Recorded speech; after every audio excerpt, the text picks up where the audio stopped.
প্রত্যেক অপরাধী অপরাধ করার পর সব কিছু গোপন রাখলেও সে ছোট্ট একটা চিহ্ন রেখে যায়। সেই ছোট্ট চিহ্নের কারণে সর্বশেষ সে ধরা খায়। শুটার ফয়সাল গত কয়েকদিন ধরে কয়েকটি লাইভ করেছে।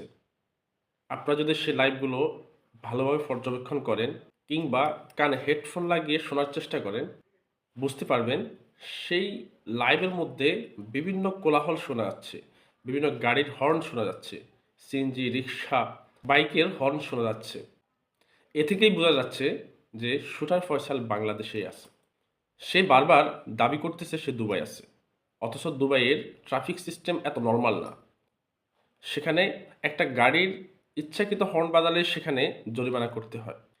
কিন্তু তার লাইভগুলো দেখলে স্পষ্টই বোঝা যাচ্ছে তার লাইভগুলোতে বিভিন্ন গাড়ির শব্দ শোনা যাচ্ছে, হর্ন শোনা যাচ্ছে, যেই সাউন্ডগুলো তার লাইভে শোনা যাচ্ছে সেই সাউন্ডগুলো একমাত্র আমাদের দেশে বিভিন্ন রাস্তার পাশে বা অলিগলির পাশে যে ভবনগুলো আছে সেই ভবনগুলোতে থাকলে এই সাউন্ডগুলো শোনা যায়, বিভিন্ন গাড়ির হর্ন, গাড়ির শব্দ শোনা যায়।